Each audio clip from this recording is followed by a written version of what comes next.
Hello, everyone. Thanks so much for joining us tonight. It's a pleasure to be here with all of you. My name is Kaylee Isaacs. I'm the founder of the Awake Network and the producer of Mindful Living Week. And it's my honor to introduce Dr. Rick Hanson tonight, who is an incredibly skilled and generous teacher. Dr. Hanson is a renowned psychologist, New York Times bestselling author, founder of Wellspring Institute for Neuroscience and Contemplative Wisdom, and senior fellow of the Greater Good Science Center at UC Berkeley. And using his extensive background in psychology and practical neuroscience, Dr. Hanson has spent 35 years developing the 12 pillars of well-being. Each pillar is a specific pivotal skill for cultivating overall well-being and resilience.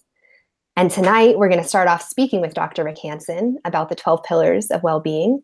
And in particular, we're going to be exploring some of the key points of the pillar of mindfulness, as well as the pillar of self-caring. And so this is an interactive call. So as we're going, please ask your questions in the comments field at the bottom of this page. And you can go ahead and test that out now by introducing yourself. Let us know where you're watching from and if you have any initial questions. And then as we're going, ask your questions because we're going to be hearing from Dr. Hanson and then also taking questions as we go. And we'll be getting a lot of questions tonight. So it's helpful to keep your questions short and to the point so we can answer as many as possible. So without further ado, it's my pleasure to introduce Dr. Rick Hanson. Thanks for joining us. Kaylee, it's great to be here. Please call me Rick, or I'll have to call you Ms. Isaacs or something. Anyway, I'm thrilled to be here. And as I was saying to you just before we began, let's have this be really useful, really direct for people. And I want to be of use to the people who are watching or listening too. It's great. Yeah. And so, like I said, we'll be taking questions as we go, but we'll also be having a specific Q&A at the end of this call. And then at the very end, we'll also be hearing a little bit about Dr. Hanson's course on the 12 pillars of well-being. So stick around for that as well. Yeah.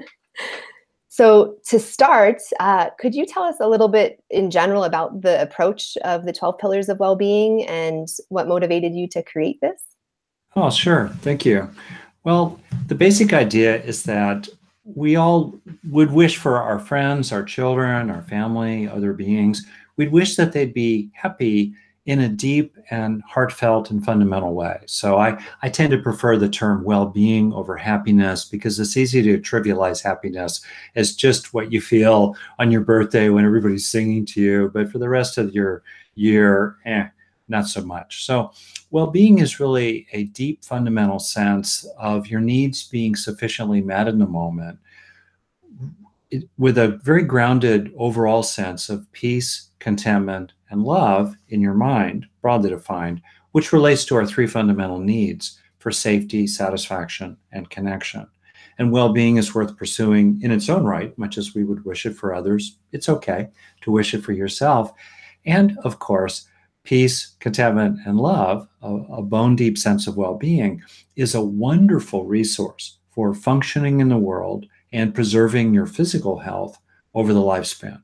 So it's worth doing for that reason as well. And also, as people's sense of well-being grows, on average, typically, with some unfortunate and notable exceptions, I'll stay away from politics right now, as people's internal well-being grows, they tend to be more inclined toward pro-social activities with others, generosity, altruism, forgiveness, and so forth. So the cultivation of well-being for you is actually good for others. And then last, as well-being grows inside, the fundamental underlying biological engines of craving, broadly defined, resistance to what's unpleasant, grasping after what's pleasant, my precious, clinging to what's heartfelt, don't go, don't go, don't go.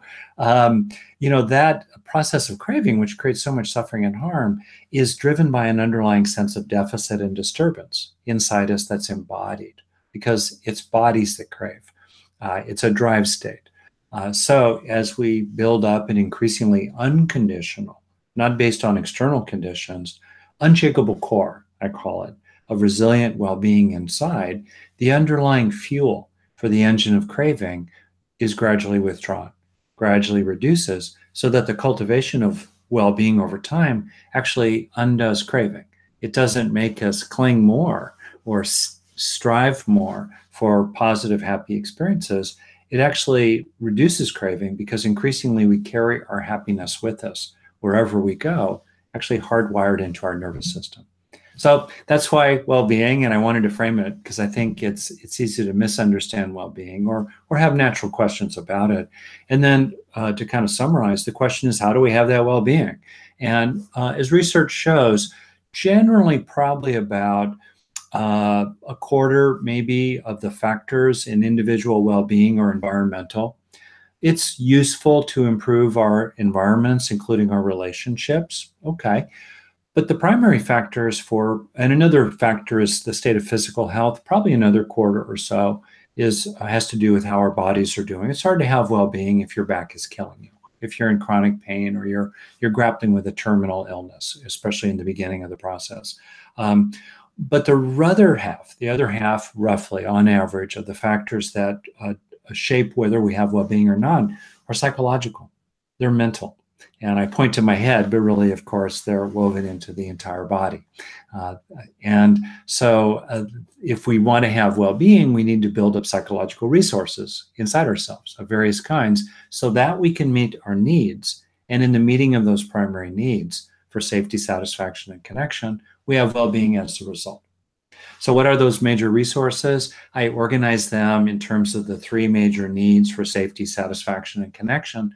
And then I applied 4 aspects of well-being, 4 pathways to well-being to each one of those 3 needs. And the 4 pathways to well-being are through recognizing what's going on around you and inside you, resourcing yourself deliberately to grow so that you have a steep growth curve, more and more of the good inside, regulating. We need to regulate attention, which we'll get into with mindfulness, and regulate desire and action and emotion for our own sake and for the impact that we have on other people. And we also, of course, need to relate. We need to relate to the wider world, including through ways of making contributions. So if you think about it, we have 3 primary needs: safety, satisfaction, connection. We have 4 major pathways to well-being, the 4 R's of recognizing, resourcing, regulating, and relating. If you put them together, 3 times 4 is 12, which happily gives us the 12 months of the year and the notion of a year-long journey of transformation. So that's how I did it. And to bottom line it, the 12 inner strengths, which are kind of umbrella terms that include other inner strengths, are self-caring, or I sometimes just summarize it as compassion for oneself and for others, self-caring, mindfulness, and learning. Those are very foundational under the heading of recognizing what's happening inside and around you. And then the next 3 core inner strengths, the pillars of well-being, are grit, gratitude, and confidence. Confidence having a lot to do with self-worth. Right? Then comes calm, motivation, and intimacy, which are 3 primary ways of regulating ourselves, finishing with courage, aspiration, and generosity. These are the current terms I'm using for these. And if you think about it, yeah, if I had that going inside, and it was on automatic too, these different strengths just mobilized on a as needed basis, yeah, that would really support my well-being in the sense that I'm using it here, and would also give me more and more inside that I can use for coping, because I need to cope to sustain well-being in a changing world. And it would also give me more and more inside as I have these strengths that I can offer to other people as well. So that's the basis for the program. And then in my completely thorough OCD-ish encyclopedic way, I dumped in a lot of ideas and methods that I've learned as a clinical psychologist, and also as a mindfulness teacher and a parent and a business consultant along the way. So that's it. Thank you. And, something that I've personally found very empowering about your approach with the 12 pillars of well-being is, and a lot of people may have experienced this through Mindful Living Week in the daily practices that we participated with you, that you can take just a moment sometimes to cultivate some of these inner resources. And so I guess my understanding is that has a lot to do with neuroplasticity and the way that our brain can actually grow and develop. Could you speak a little bit to that and how that works? Yeah, very briefly. We're having these passing experiences all day long, and it's very poignant that most of them do not stick to our ribs. Most of the experiences we're having just wash right through us. with no lasting value.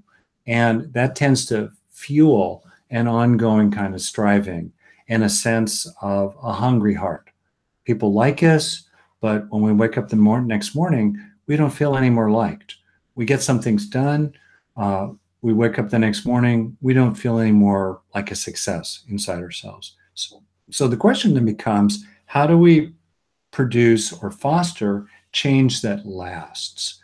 How do we actually steepen our growth curve as we go through life?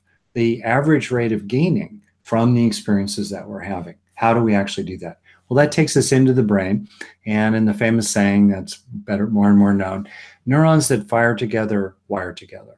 In other words, the longer that we sustain the experience that we're having, the more richly we experience it, the more we bring to bear other factors as well, the more that we can prompt or prod that experience to produce lasting changes in neural structure and function. In other words, the more that, let's say with gratitude, or feeling cared about by another person, or feeling confident about deserving a good life partner, the more that we actually register these experiences into ourselves based on a kind of intimacy with our own body and using various factors that are known to researchers that increase internalization, such as focusing on what's rewarding about an experience or personally relevant. It's more likely to stick to us if we do that. Through doing this routinely, at the end of the day, we can go to bed a little wiser, a little calmer, a little stronger, a little more loving, a little happier than we were when we woke up. And that incremental change each day may be fairly small, but day after day after day after day, if you stretch someone's growth curve from day 1 to day 10 or 30 or 100 or 1,000 or 10,000, that then creates an upward slope to a person's life that's really quite dramatic. And so that's the whole idea, basically, of self-directed neuroplasticity. And it's great to know that there are literally things we can do to heighten the impact of the experiences we're having, to force them, in a way, to leave lasting beneficial residues behind. Great. And so the community took some time to contemplate the 12 pillars and think about which ones would be most relevant for them to learn about in their lives right now. And the top vote was for the pillar of mindfulness. So I'd love to dive in a little bit to how we could cultivate the quality of mindfulness through this approach. And sure. Just a reminder to folks, we will be taking questions as we go. So if you have any questions, especially specific to this pillar, as Dr. Hanson is speaking, please write them down and we'll add them in as we go. Yeah. Well, first, mindfulness, what do we mean by that word? It's used in different ways, and it's fine as long as we know how we mean it. For the record, I tend to mean it in the more traditional sense, grounded in the Buddhist tradition, particularly early Buddhism, 2,500 or so years ago, with a notion of mindfulness as simply sustained present moment awareness. It can be directed internally in terms of self-awareness, as well as externally, such as tracking the play of emotion on the face of a friend or a truck next to you on a busy highway. And mindfulness as a process of sustained attention can be narrowed or focused down to a tight point, such as in concentration practices of meditative absorption, or mindfulness can be fanned out as widely as possible, taking the whole mind stream as a whole, the whole streaming of consciousness, including the consciousness in it as a whole, with what's called choiceless awareness. So that's the essence of mindfulness. Alongside mindfulness, mindfulness itself does not interfere. It simply observes receptively and in typically a kind of with a quality of recollectedness, a kind of metacognitive awareness of being aware in most kinds of mindfulness. Alongside that relatively neutral process, which can be used by burglars or snipers, it's not necessarily, we need to add things to mindfulness for it to be inherently beneficial. It tends to promote beneficial qualities, but it's not inherent in it. Alongside that mindfulness, we can be active if we choose through wise effort to release what's problematic or grow what could be beneficial. Sometimes people misunderstand mindfulness as in some way opposed to forms of skillful action. That's just not true. That's certainly not how the Buddha taught it, and that's not an inherent feature. A person may choose to practice a meditative way of being, or in life as a whole, in which they're really, really, really completely surrendering to the streaming of consciousness as it's going by, so that little but mindfulness is happening in their minds. Okay, but that way of being is just a way of being. It doesn't mean that mindfulness itself inherently resists forms of skillful effort. And I think that's a really important point. So all that said, anybody can be mindful for a half a breath. One inhalation. Great. Be mindful for a whole breath, 5 breaths, 50 breaths in a row. That's where the challenge is. And it's so important, therefore, to be able to sustain mindful awareness, because that's the real rub. That's the real issue. Can we sustain mindful awareness moment by moment by moment with what I call high granularity, so that we're able to track extremely specific and detailed things that are happening in our experience, including in our body sensations? And are we able to do it in real time in fractions of a second, so that we're aware of the shifts and ebbs and flows and the eddies in the stream of consciousness, half second by half second, quarter second by quarter second. And it's interesting to think about what are the underlying neural factors that help people steady their mind in that way. And I could happily talk about some of those. I use them myself. And I think they're especially important these days, both for people who are not naturally that mindful. Maybe they're more distractible by temperament and tendency, perhaps more spirited, more at the ADD end of the spectrum, perhaps.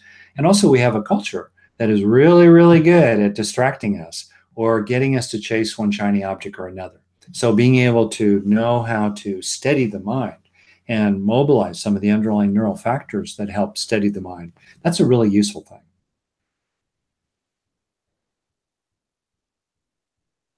Thank you. And we have our first question on this point from Amanda. And Amanda asks, how do you be mindful working in your job? I have a hard time concentrating and find any distraction I can to avoid writing a report. Why is it so challenging to be mindful and present when I have to get my work done? And how can I overcome this? Well, if I follow it right, I'm not quite getting it. I mean, there is mindfulness. So Amanda, right, is aware of procrastination. So it seems that something is important here in addition to mindfulness, if I'm following it right. In other words, we can be mindful of the fact that we don't have the willpower to get out of bed and put our jogging clothes on and go for a run in the cold, dark hours of the morning, right? So we could be very, very mindful of our lethargy, but that doesn't necessarily mean that we're getting up out of bed to do that thing, if I'm following this correctly. And I'm also trying to sort of demonstrate, to me, a useful way to make some distinctions. So if I follow it right, one of the great ways to use mindfulness to motivate ourselves is to be very mindfully aware of the rewards of whatever we want to motivate. So before doing something, such as writing a report, imagine yourself writing that report along with a very strong sense of what would be rewarding about getting it done. The relief in getting it done, the anticipation of the praise of others for finally doing it, the sense of personal capability in the process of writing it, the sense of being proud of yourself that you exercise some willpower for doing it. Maybe the material in the report is intrinsically interesting, or at least you can find some aspects of it that would be rewarding to you. So before doing it, in a sense, what you're doing is generating a little mini movie inside your neural networks in which you are seeing yourself engage in the behavior you want to promote, which, by the way, can be applied to behaviors you want to stop doing. Maybe you want to be able to go out with friends and not drink, or maybe you want to be able to go through the supermarket and not buy another bag of cookies, or maybe you want to help yourself not lose your temper with your children or your partner or with another person. So the same idea. So before doing it, imagine very richly doing it with a very strong felt sense of what would be rewarding about it. Then while you're doing, whenever ever you're doing what you want to motivate yourself toward, really focus on what feels good about it. uh, the process of doing it, the relief of making progress, feeling proud of yourself that you're doing something that's difficult, uh, and finding little things here and there to enjoy about it, appreciating your mind working away, let's say, and producing a result. Just hang in there, but keep focusing on again and again and again on taking in the good of what's rewarding about it. And then after you do it, also really reflect on what was rewarding about it in your mind, that in a way that's associated with the thing itself that you're trying to motivate. These are very effective methods for generating a new positive habit, and a person could apply them to, let's say, writing a report. As Amanda says, the key is a necessary condition for being able to do this is mindfulness. If we can't be mindful of, for example, the fact that we're procrastinating, or if we can't sustain mindfulness of, awareness of, the sense of reward before doing something, while doing something, and after doing something, then we won't be able to train our brain in a new way because we'll be skittering on to the next other thing. So mindfulness is certainly a necessary condition for positive behavior change, but it's not a sufficient condition for positive behavior change. We need to add other things as well. Seems like a really helpful distinction. And so what you were describing there, would some of that relate to the motivation pillar that you speak about as well? Yeah, these methods are in the motivation pillar of well-being, certainly, and I think along the way too. I mean, I relate to the issue and so forth about, how do you get yourself do what you don't really want to do? I think in many ways that's the key to a successful and happy life, being able to get yourself to do what's good for you that you don't really want to do, including writing reports to keep your job or get it done or get your boss off your back. And I'll give you, if I could, 2 little tricks I use for myself. The bane of my existence in some ways is emails, as my wife knows from hearing me gnash my teeth when I wake up in the morning and there are 50 new emails in my inbox, 40 of which require some kind of reply from me. And what I've tried to help myself do is to get a sense that my job is to make my offering and to get out of my own way. Make the offering that is appropriate to make, responding to what's coming at me without resisting it. And it's often, I'm making a gesture here of wrapping your hands around a rope. Life is kind of like a rope running through our hands as time flows. And if we clamp down upon it, if we resist the task at hand, well, we create suffering. We create heat and pain for ourselves and sometimes for other people as well. On the other hand, if we just don't resist, if you imagine a superconductor, a wire that's been so cooled that electrons can flow through it, or you imagine someone who moves through life with no resistance to what's happening. Things are just simply what they are. In many ways, that's kind of an operational definition of certainly key aspects of enlightenment. Non-resistance to the way it is, whatever it is, however it is. And so for me, that's been a real useful thing to just sort of take a look at those emails, take a breath, relax, make my offering, move through them as efficiently and graciously and gracefully as I can without resisting. Because if I resist, I just add suffering to my pain. Okay, we have another question coming in from Victoria. Great. Victoria asks, I've heard that one should practice mindfulness for its own sake without an agenda. On the other hand, many sources recommend mindfulness as a way to combat cognitive biases identified by psychologists and behavioral economists. How do you reconcile these contrary points of view? It's a really great question. And so one, I want to make a distinction between a procedure that's useful and a way of life.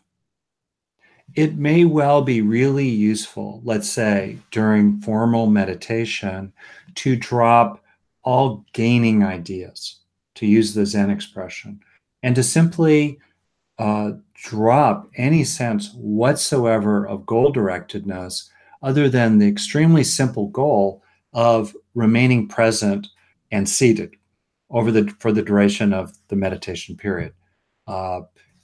Otherwise, release any sense of personal benefit, any gaining idea. That can be a very technically useful procedure, including the ways that it tends to undermine the ordinary self that wants to glamorize itself or gets caught up in comparing or chasing certain kinds of experiences. It might be really, really useful. On the other hand, a person is going to invest 45 minutes sitting quietly on a cushion with their knees hurting, ultimately because they hope to gain from it. If they don't have a sense of what they're there to gain, ultimately, I don't think of their motivation as being very sturdy.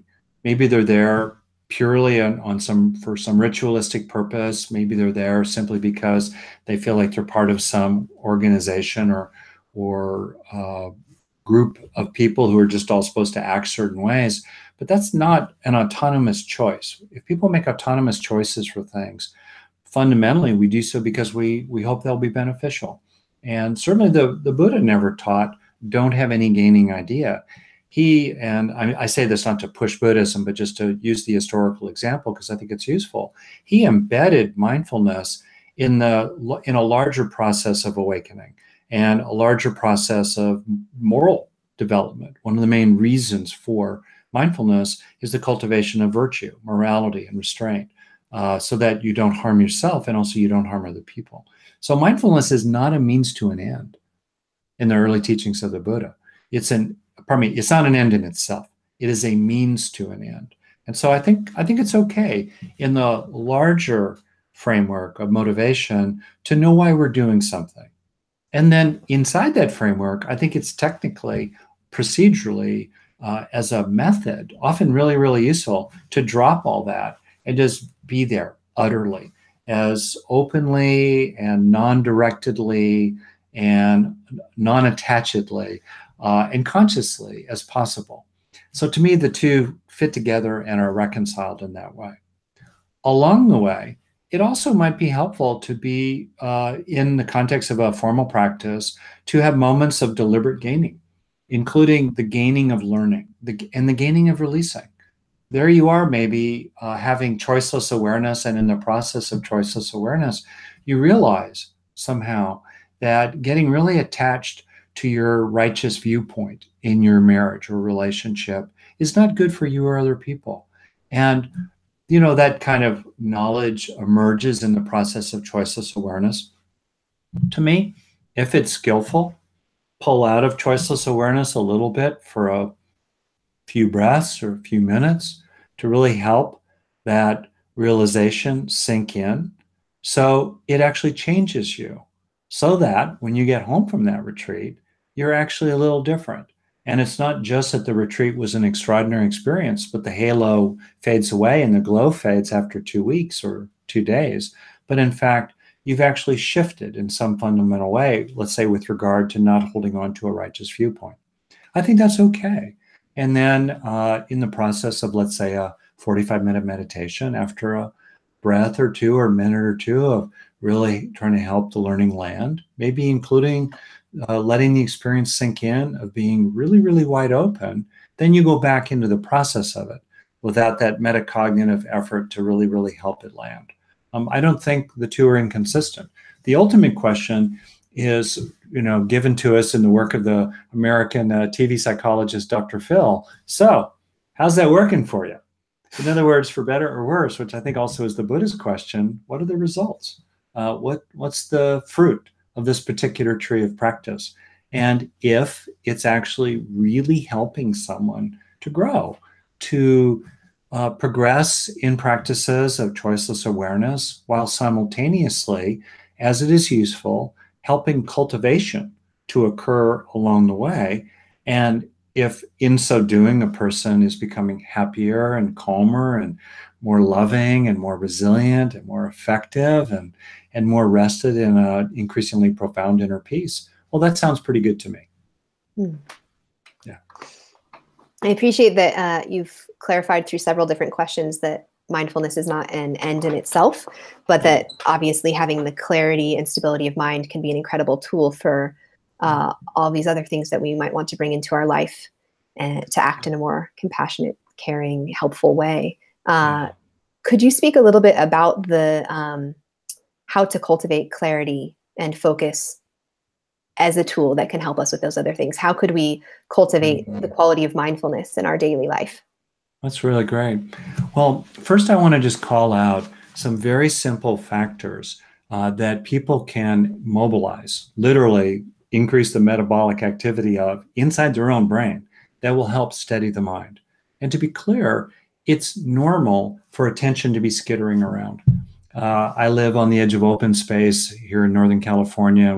I have a pond in our backyard. We have a lot of birds and other animals coming through, including turkeys and coyotes and raccoons and deer and lots of creatures. And if you watch their attention is jumping from thing to thing to thing. It's not like the bird is just locking onto the single acorn, or it's not like the squirrel, we get squirrels too, is staring at the acorn going, oneness with acorn, absorption in acorn meditation. Squirrels do that for more than a minute or two. Something's going to eat them. Something bad's going to happen, including some other squirrel's going to run over and grab that acorn before that first squirrel has a chance to get it. So it's normal to have skittery attention. And I think it's helpful to appreciate that the kind of steadiness of mind that can that can plop a focus on something as relatively unstimulating and boring as potentially as the physical sensations of breathing for 10 breaths in a row, which is basically, on the order of a minute or so straight. To be able to do that is not terribly natural. So I think it's helpful to understand that, and that tends to reduce self-criticism about this. So then, if we're going to be able to do that and sustain that steadiness of mind, which is incredibly useful, it helps to respect how challenging it is, and therefore respect how important it is to grow various factors that will help. One key factor is to establish the intention to have steadiness of mind, both top down, which involves prefrontal cortex, where you say to yourself, hey, I'm here to just drop my attention on the object of attention and keep it there. Breath after breath after breath, mantra after mantra after mantra, whatever it is a person's doing, step after step after step after step. That's my intention. And bottom up, feel given over to that intention and get a sense of what the embodied sense of manifesting that intention would be. What's the embodiment of being this way, leaning into life in this way? That's another way, bottom up, to stabilize the intention. That draws on lower regions of the brain. Okay, second suggestion, really relax. It's hard to sustain attention to a single focus if we feel stressed. Because as we get stressed, it's natural for the spotlight of attention to jump around to find what it is that could be a threat or an opportunity. And so if we relax the body, as the Buddha put it, as we tranquilize the body, tranquilize the mind, help ourselves practice in settings that are conducive for, as he put it, seclusion, a quieting of the mind, that will also help steady our focus. So relaxing the body, and over time establishing more resting state relaxation so we can come to it more rapidly. One of the most reliable markers of years of meditative practice is how rapidly the heart rate slows when a person sits down to formal practice. I mean, at this point, first breath, my heart is really slowing down. And so that's a good marker. All right. Third suggestion is to help yourself feel cared about. Because when you feel cared about, because we're so social, or warm your own heart by feeling caring yourself, that gives us a feeling of being connected, and it supports the feeling of being safe, which I'll get to in a moment, which really allows us to quiet and stabilize and bring cognitive resources in that have been vigilant and scanning all around to stay increasingly steady with whatever we're trying to pay attention to. Feeling cared about authentically. It doesn't have to be perfect relationships, but cared about enough, included enough, seen enough, appreciated enough, liked enough, even loved enough. That's a really useful thing to do. Fourth rather, that's really useful is to help yourself feel as safe as you reasonably can. Often when there's a background sense of anxiety or bracing or guarding, that undermines steadiness of mind. And to be clear, we can be aware of threats while sustaining steadiness of mind. I mean, I've done a lot of things in wilderness, like in rock climbing, where I'm dealing with very serious threats, but I'm for sure sustaining steadiness of mind as I climb some crack or figure out the holds or make sure my protection is solid or that my gear is tied on correctly. I'm sustaining steadiness of mind, even while being threatened.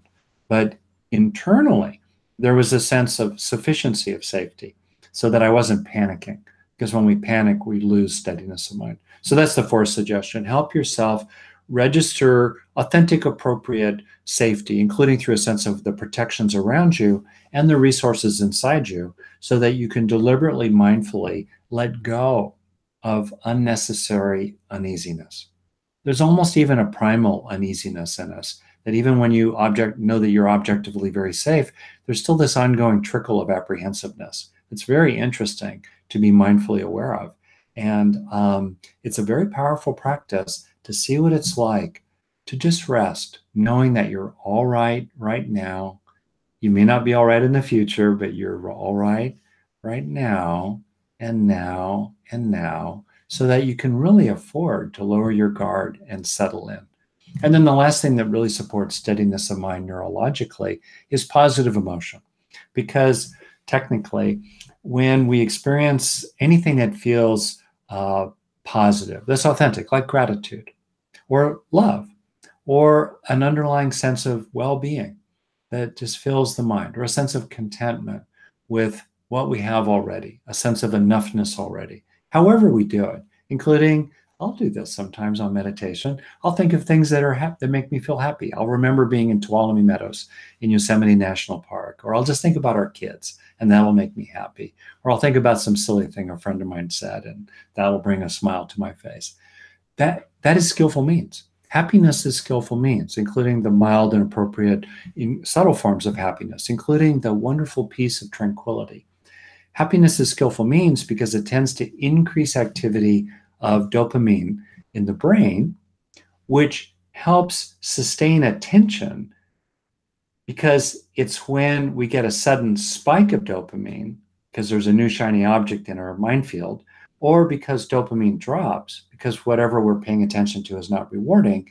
That's when a kind of gate outside the neural networks of a kind of buffer in which we're basically aware of whatever we're aware of. When dopamine drops or spikes, well, new things come in. All right. In terms of working memory systems, what that means is that if you're sustaining a sense of positive emotion, especially a sense of positive emotion that fills the mind, even if around the edges is sadness or worry or physical pain or one preoccupation or another, if increasingly positive emotion is what pervades the mind, that maintains a steady stream of dopamine at a high level, so that dopamine is not going to drop and pop open the gate to working memory and allow new things in to distract us. And also because dopamine's high, it's toward its ceiling, and we can't then get a spike of anything else.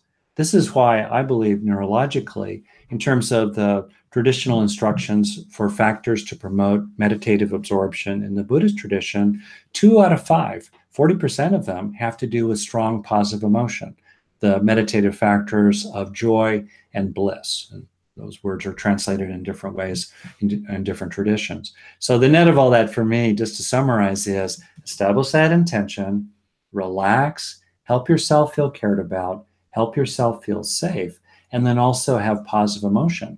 You don't need to do all those, but any one of those will tend to support steadiness of mind.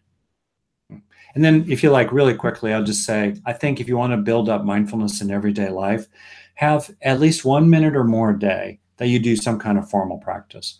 And in that formal practice, maybe it's while you walk the dog or do yoga or pray, or just simply follow the sensations of breathing, but have that be a minute for real, that you hold kind of sacred, even if it's the last minute before your head hits the pillow.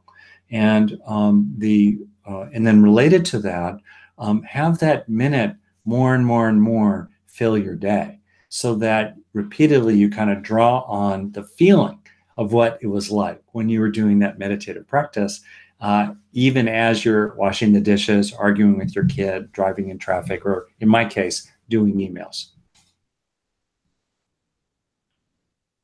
Thank you. So I'm going to ask a few questions that are coming in around mindfulness right now, and then we'll be moving to speaking a little bit more about the pillar of self-caring, which you've already touched on, how integrated they can be.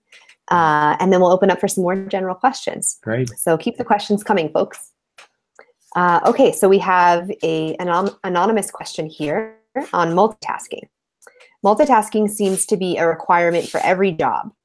Can we be mindful if we're constantly interrupted? It's a great question. So this point is a little controversial. The way I would, first of all, answer it is if you think about many, many forms of skilled activity, driving a car or doing the dishes or having a conversation with someone while we do the dishes, there are many, many situations in which the brain, which contains 100 billion neurons amidst another trillion support cells, forming several hundred trillion connections with each other. Each one of those connections, like a synapse, is like a little microprocessor in a neural network, a computer network. And there are other forms of information processing in the brain as well. In this really distributed network structure, many different parts of the brain can be doing many different kinds of things. Just like in a symphony, there can be many, many instruments playing, which are then generating one coherent, integrated flow of beautiful music. So in the same way, it is possible to do multiple things. On the other hand, if we need to bring focused attention to something, it's very difficult to sustain focused attention to more than one thing in a moment. And if we're forced to do frequent attention switching from one focus to another focus, including because of interruptions, that's stressful. There's a little release of stress hormones when we're interrupted in that way, when our trajectory is jolted. It's a micro stressor, and yet lots and lots of micro stressors gradually accumulate to a macro stressor. And that's one reason I think this chronic process of interrupting or task switching or role switching or set switching is called from one thing to another is a major source of mild chronic stress these days for people. So my own view about it is two suggestions. One, based on how your brain works, try to widen the spotlight of attention so that what you are steadily aware of is in a wider and wider and more inclusive field. What's in that field is experienced moment by moment by moment as one thing with many elements, like seeing a picture or a tapestry that obviously has many elements in it, and yet it's apprehended as a unified gestalt. Bit of water here.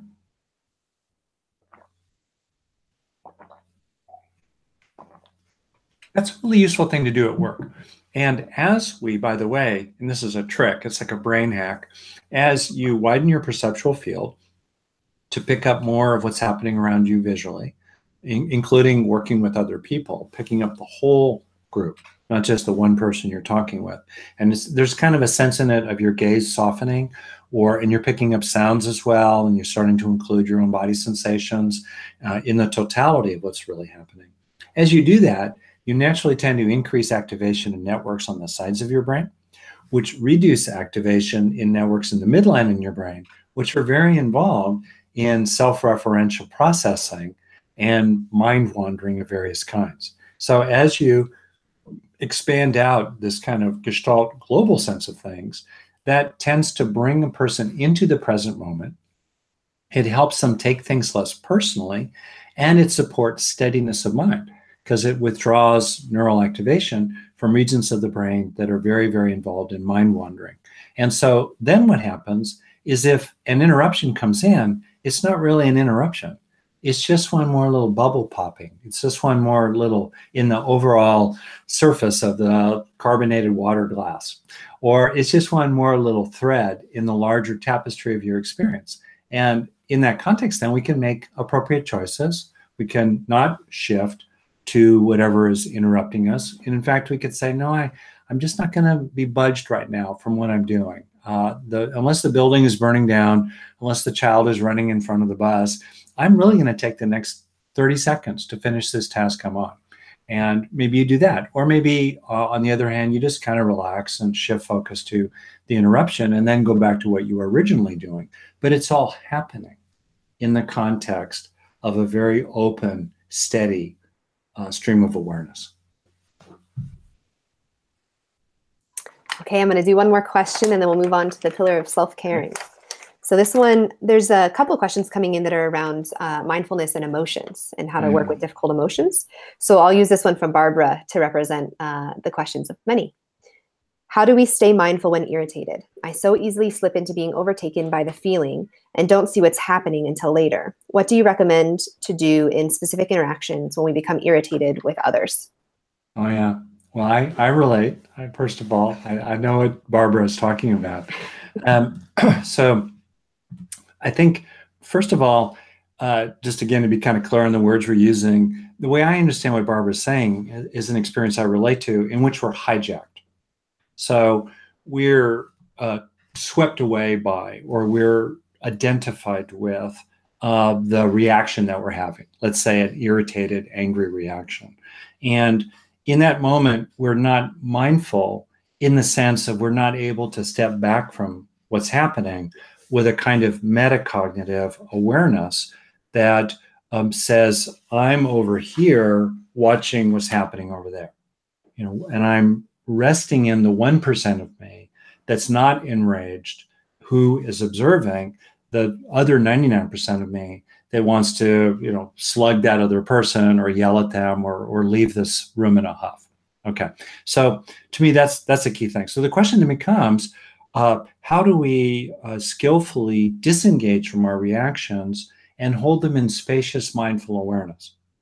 That's, to me, the most important, the most fundamental step in any kind of coping and functioning with other people and in any form of healing.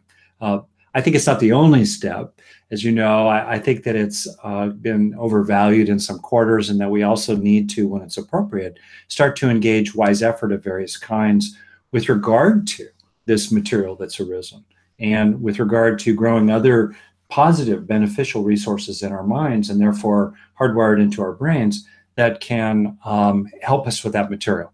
Okay. But right now, I'll just talk about what are some ways to, and some really useful ways to develop more of the habit of disidentification rapidly from our reaction stream.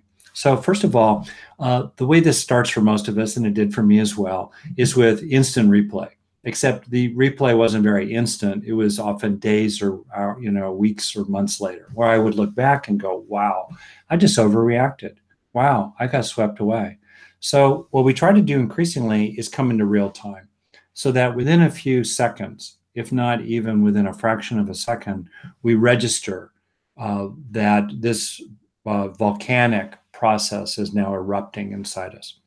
And as the seconds tick by, it's in real time. It's really useful to label what's arising, to just simply note it. Research shows that the simple noting, oh, anger, oh, irritation, oh, righteousness, oh, resentment, grievance, oh, I think they're bad. Oh, that noting, which is experienced as a kind of labeling of what's over there from over here. So already there's a disengagement from the material. That labeling reduces activity in the amygdala, the alarm bell of the brain, and it increases activity behind the forehead in the prefrontal cortex that is involved with top-down executive regulation of action and attention and emotion. So right off the top, naming it to yourself. Second thing that's really, really useful is to bring compassion to yourself. Because the act of bringing compassion to ourselves already disengages from that negative reaction, because we're focusing on something else, the compassion for ourselves. We're not getting caught up in the negative reaction and fueling it. It's when we fuel the negative reaction, when we chase it, or pour gasoline on that fire, that's when it tends to get reinforced in our brain, and then tilts us slightly, bit by bit, each time it happens, into becoming increasingly vulnerable to being that way and having that, let's say, angry reaction to something. So self-compassion, compassion to ourselves is soothing. Naturally, when we receive social supplies, even if we generate them ourselves, that is analgesic, it's called. It tends to lower the sense of pain and outrage at what happened to us. And as we mobilize self-compassion, plausibly that probably increases activity of oxytocin, this neurotransmitter / hormone system in the brain. And there are receptors for oxytocin on the amygdala that are inhibitory, so that as we experience relatedness, especially warm-hearted, sweet, caring relatedness, including through the compassion we send to ourselves, that's going to tend to increase activity at those oxytocin receptors on the amygdala, which are going to tend to calm down that alarm bell in the brain that will tend to generate angry reactions. So that's my second suggestion. My third suggestion is to really beware righteousness. It's interesting. Of the four major classes of negative emotions, we have sadness, anxiety, shame/inadequacy, and anger. Well, if you think about it, most people don't like feeling sad, melancholy, blue, depressed. Most people don't like that. Most people don't like feeling anxious, apprehensive, alarmed, phobic, terrorized. They don't like that. Most people don't like feeling hurt, ashamed, inadequate, unworthy. But anger, as the Buddha put it a long time ago, anger has a honeyed tip and a poisoned barb. So one very important corrective to put in is to beware righteousness. Beware that oh so plausible case we've developed about other people and how compelling it can seem in the moment. And related to that, to finish, I find it very helpful to realize that anger is an affliction upon oneself because we feel so justified in the moment. We feel like they deserve my anger. You know, I need to do this, and it's warranted, right? I'm justified. And it really helps as a corrective to that to realize, as the Buddha put it, when we get angry at other people, it's like throwing hot coals with bare hands. Both people get burned. And for me personally, it was very helpful to reframe and relabel anger as bad for me, because that helped motivate me to slow it down and not just dump my anger on other people. I will dump a sneeze upon you though. But anyway. Bless you. Yeah, thank you. I'll take it. So the point is not to suppress anger. Obviously, it's really important to pay attention to it, especially if you're someone who belongs to a class of people whose very legitimate anger has been diminished or minimized or dismissed over the years, such as, for example, women or members of other groups. I'm not saying anything about suppressing anger that it's not deserved. I'm just pointing out pragmatically that acting it out tends to be costly for us. When I look back at the things I regret or the things that have cost me in my relationships, they usually began with my anger. Not always, but most of them did. And being cautious about that, I think, is quite useful. Thank you, Rick. That seems like a really natural lead-in to speak a little bit about the pillar of self-caring, which you've already brought up in several ways of how integrated and important it is when we're looking at mindfulness. I'm going to care for my nose by wiping it. Sure. Okay, self-caring. Good. What about it? Well, so how does self-caring fit in as one of the pillars of well-being? Why is it important? Well, it's the one I start with in my sequence, right? Because I think it was Rabbi Hillel who wrote a long time ago, to paraphrase, if you're not for yourself, who will be? Right? And to get on our own side and to bring a quality of compassion to our own pain, and to recognize, as Mary Oliver puts it, that we have one wild and precious life, at least as far as we know. And there is a kind of sacred responsibility, the gift of a human life. What will we make of it?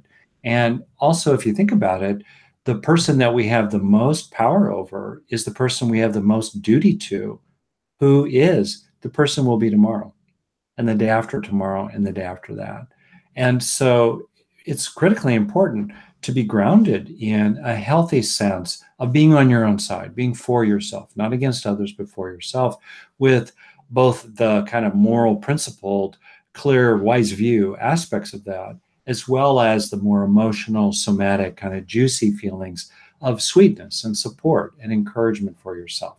It's the foundation of everything else, because without that quality of self-caring, a person is not going to be able to grow or use the other pillars of well-being.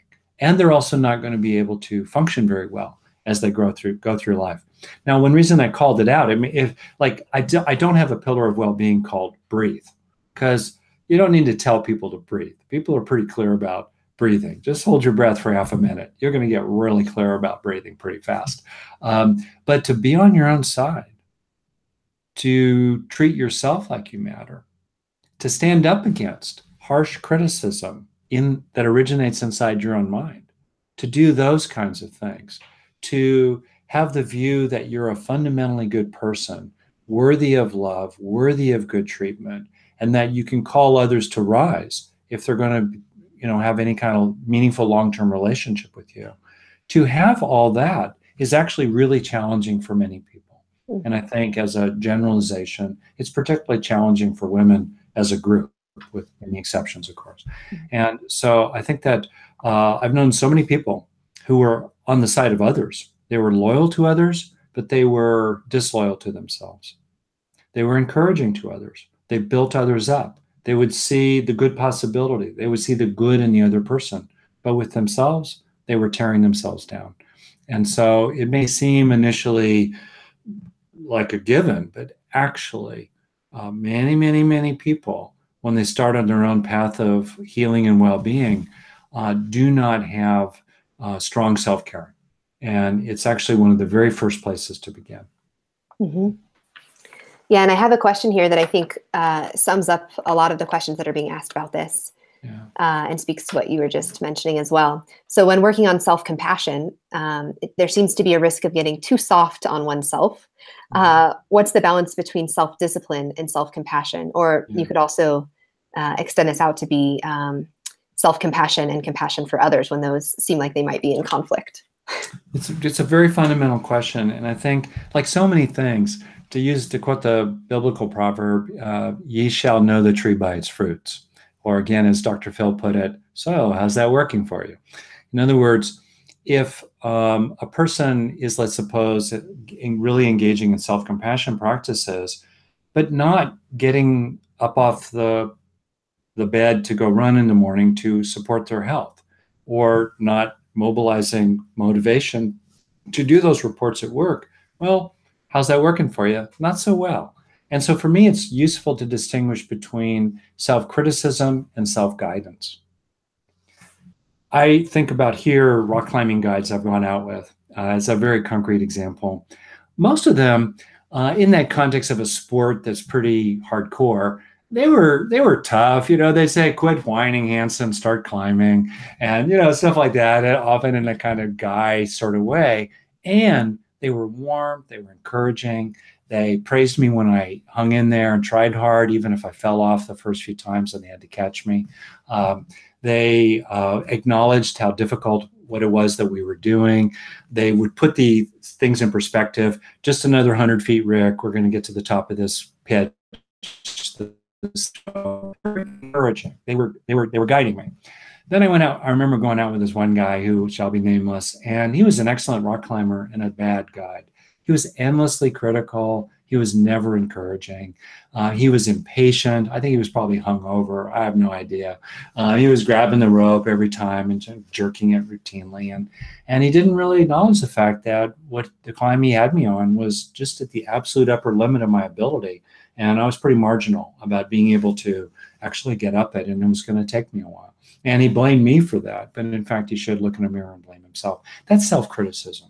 So the key point is a person can sustain self-guidance, including seeing what there is to correct and prodding oneself to keep on going and bringing a certain sternness sometimes, as a good coach might or a good parent might, who has love, and they're not trying to tear you down, but they're trying to build you up and support you by pointing out, hey, that one didn't work.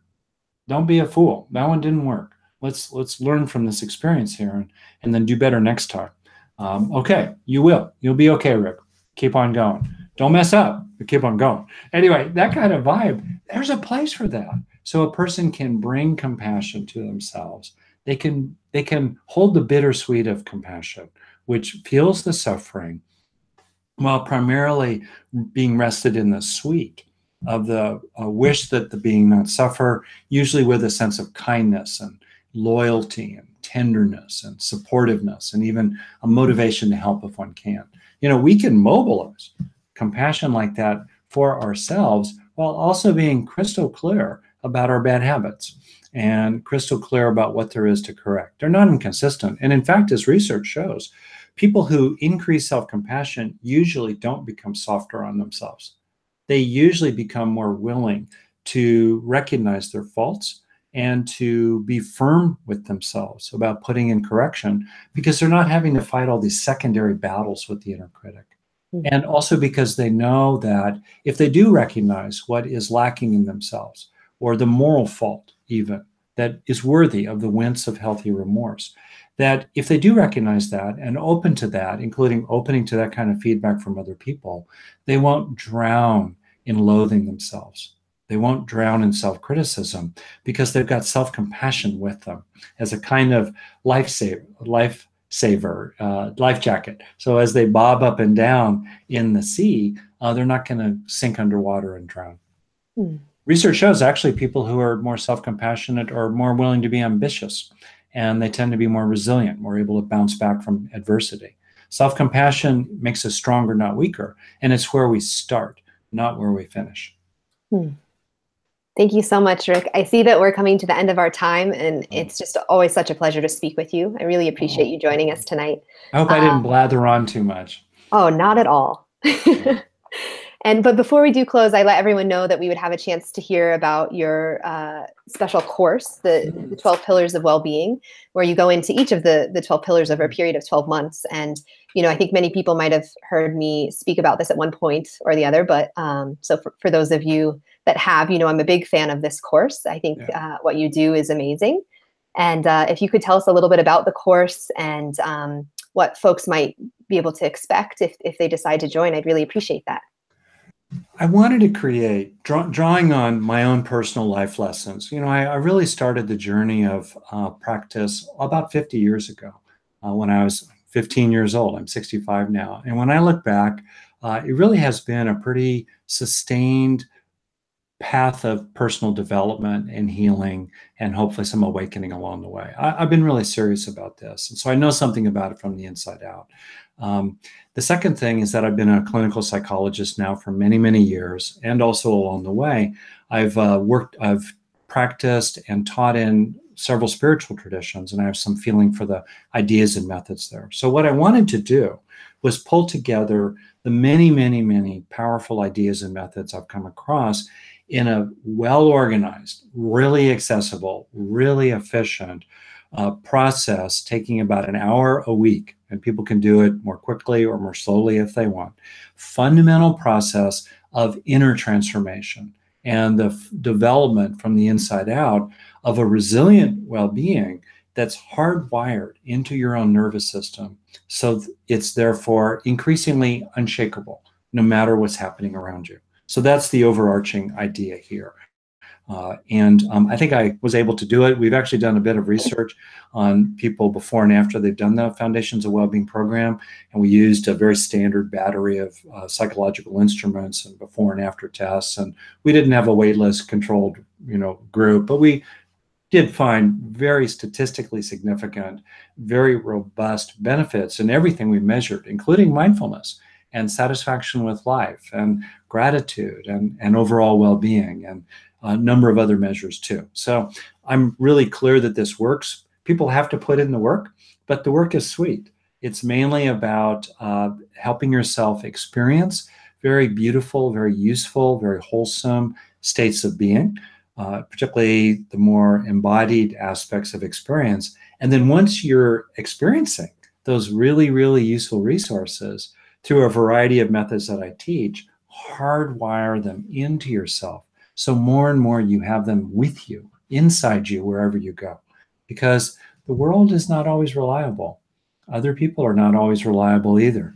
The cavalry often isn't coming. And yet what we carry inside us down the long and twisting road of life is what we can draw upon every day. And this program is a very systematic, very sustained effort at growing those resources inside. And in my view, it's done extremely ethically. We have a 30-day money-back guarantee compared to other programs in terms of the content that's in this program. It's very, very inexpensively priced. If people truly cannot afford the cost of the program, which is about $1 a day for less than a year, then, we have scholarships for them. And we also have continuing education credits. It's a very efficient way to get continuing education credits if that's of interest to you. I would just, I guess, finish by saying that one thing I've really come to appreciate is that many people are brave and they are disciplined and they sustain effort around things that they would be the first to say don't matter much. Their golf game, their quarterly earnings reports at work. And yet the things that matter most, skillfulness with our own thoughts and feelings, what it's like to be you, the inner climate, the inner weather inside the vast territory of your own mind, capabilities to be able to stay calm and centered and strong with other people. Those really, really matter a lot. And one of the things that's been really, really touching for me, Kaylee, in terms of the Foundations of Wellbeing program, now over 13,500 people have done it. It's a lot of people, and more every month. One of the things that's really, really touched me, and I have much respect for, is the sincere effort of people in that program. I think it's enormously honorable to develop oneself in this way, and great beneficiaries of this process of self-development are the people in your life who will be able to be with someone who's more capable, calmer, happier, and a lot easier to live with. I can speak personally from that in terms of my own personal example. Thank you, Rick. And yeah, I think one of the reasons why I so appreciate what you're doing with this course is that you've taken an amazing amount of information and content and helpful resources and just made it really approachable. Like you were saying, you can do it in about an hour a week. And I know that you also have a lot of additional resources for people that want to go deeper, including guest speakers like Jack Hornfield and Tara Brock and Barbara Fredrickson. Dan Siegel. I just did an interview earlier today with someone about Rumi. We're going to be and Islam. So we're going to be posting that as well. It's a secular program, but it's really interesting to draw upon ideas and methods in other traditions. So yeah, and it's a diverse group of teachers as well. Yeah, it's fantastic. So for everyone that's watching now, and if you watch later, we do have a special offer for people that are part of the Awake Network. Thanks to the Foundations of Wellbeing. There is going to be a coupon code. If you look below this video, you can click and learn more about the course. And there's a coupon code Mindful Living 70 in all caps. And if you use that before this Saturday, the 9th of June, you're going to get $70 off the program. Yeah. And then in addition to that, we'd also like to make offering as a free gift from the Awake Network. I didn't tell you quite about this yet, Rick, but we always like to offer something to encourage folks to do this course because, like I said, we really believe in it. So this time we're going to be offering two options. For those of you that just watched Mindful Living Week, we're offering as a bonus gift for anyone that decides to join the course before this Saturday, June 9th. In addition to the $70 off, you'll also get a free resource package for the Mindful Living Week. Wow. So that's a $197 value. And you'll get all of the recordings from that event, as well as all of the bonuses, the 90-day follow-up series and the workshops, just included when you join Rick's program. So that'll be a really awesome set of resources. And for those of you that might have already... that's a lot. I want to sign up. And for anyone that's maybe already purchased that or is interested in a different topic, we're also offering an option of the Mindful Relationship Summit, which also you'll get all of the recordings and additional resources from that. And you can learn more. Again, when you click the link below this video, there'll be information about both of those resources. So you can choose which one you'd like to select. And if you're one of those people that bought both of those summits, just email us and we'll figure out how we can work out a special offer for you as well. So yeah, that's again, for anyone that decides to join before this Saturday, June 9th, you get a whole lot of extra stuff. So sort of an incentive. It can be hard to make decisions or leaps like this. We want to make it as easy as possible. That's great. Really generous too. That's great. Well, again, thank you so much for your time, Rick, and for joining us tonight. And thanks to everyone out there for joining us as well. Oh, thank you. And greetings to everyone who participated and who may end up watching the recording of this as well. Thank you, Kaylee. Thank Really, you. really great. Take care, everyone. Bye.